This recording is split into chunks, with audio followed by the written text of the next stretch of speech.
So the first step is to identify your financial goals. So you need to determine, why am I creating this budget? What do I want to achieve? So is it that you want to create an emergency fund? Is it that you want to pay off a debt? What exactly do you want to achieve? Are you looking for financial freedom? So the first thing is, whenever you are creating a budget, you need to identify your financial goals, because doing that is going to allow you or help you determine where are you heading, help you to really gauge what is it you really want to achieve, and so it allows you to stay on track. The second tip is to write your income down. So write down your income, whether you're paid weekly, bi-weekly, you are paid monthly. Write your income down. So I have already identified my financial goals. I know what is it I want to achieve. I know why I am creating this budget. I know. So then I need to write my income down. Everything that you receive, whether on a daily, weekly, bi-weekly, or monthly basis, write it down so you have that on paper. The second tip is to make a list of all your expenses. So we have fixed expenses and we have our variable expenses. So your fixed expenses will be those expenses that do not change. That will be things like your rent.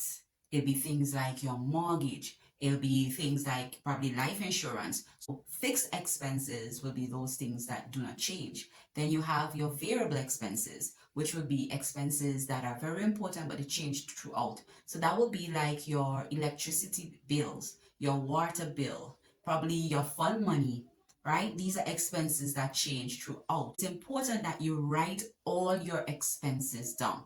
Probably you do not even, you don't have track of all these things you have been spending, because your income comes in and you have just been spending your money. And so there is no way of, accurately determining all these things you have been spending your money on. So that is okay. Designate 2 to 3 months of tracking your expenses to see where you have been spending, or to see what you have been spending your money on, or all of your money on a monthly basis. So track your expenses if you really don't know what you have been spending all of your money on. Obviously, you will know some things you have been spending, but what if you can't gauge because you have just been spending? You have been doing a lot of impulse spending. So take 2 to 3 months to track that expense if you're unable to really, accurately write down all of your variable expenses. The next thing you want to do is to subtract your expense from your income. This is very important. So at the end of writing all of your expenses, you want to subtract your expense from your income. And at the end of doing that, it must equal to zero. So this is called a zero-based budget. So your income or your expense minus your income must equal to zero. That's a zero-based expense. Let's say you did that.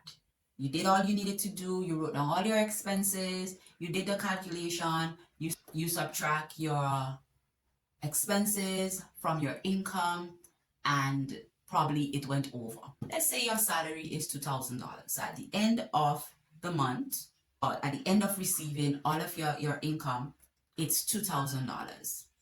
And you have minus your expense from your income, and you went up by $100. So what do I need to do? So what you need to do here is you need to go back to your budget. You need to look at all of your expenses. You need to examine your expenses and see where you can cut out. So you may ask the question, where do I start? What do I want to cut out? Everything there looks important. Everything there important. So let's start with your grocery. One thing I realize is that there is always something on the grocery list that you do not need. So look at your groceries. Is there something there that you can take off of your grocery list? Now, definitely, obviously, that will not probably won't be an entire $100. Probably you're able to take off something that may come up to $20. So that's, you're reducing, you're left with $80. How about looking at your fun money? Have you been spending too much for fun? I believe in taking care of yourself. That's A budget is not just about paying the bills. I believe in really having that fun money. You need to, I believe in self care. That is so, so important. And so, look, but the thing is, have you been spending too much for, you know, entertainment? So, can I cut back a bit, or is there 50 or $30 I can take from that? Can I cut back a bit on the entertainment and look at, am I spending too much on clothes? Even things like that. Now, remember you have a financial goal.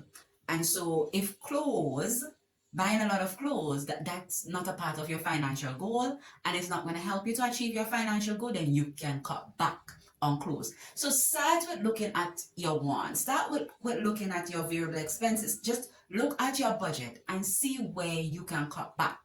But let's say you did not go over by 100. Let's say you went under. And remember, I said when you subtract your expense from your income, it must equal to zero because that is what you call a zero-based budget. But then at the end of it, probably you came up and you had like $100. Let's go back to the $100. Let's say you have $100 difference. So what do I do with that $100?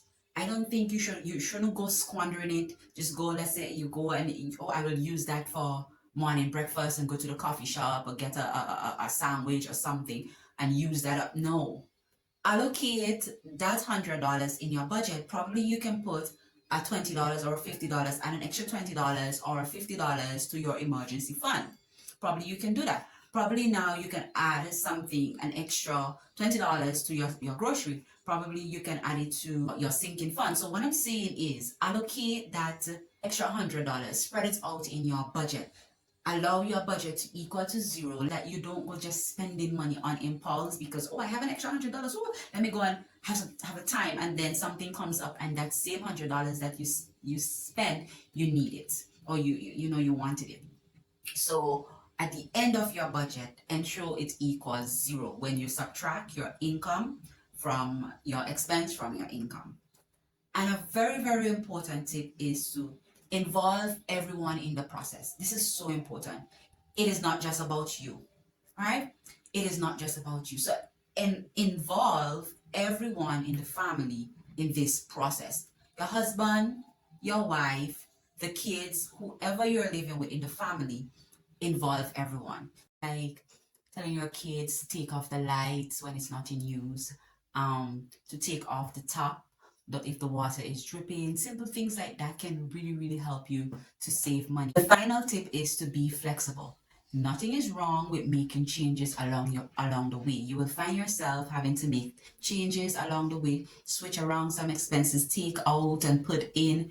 That is okay. The key thing in creating your budget is to ensure that you are not financially stressed, to ensure that everyone in the family is really happy, you're sleeping good at night, and finance is not a problem in your family and it's not something that is worrying you. So the key thing in all this is to not be financially stressed. So I hope these tips were really, really helpful to you.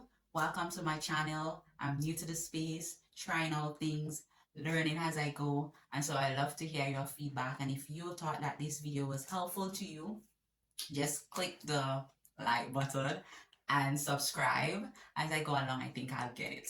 Thank you for stopping by. Ciao.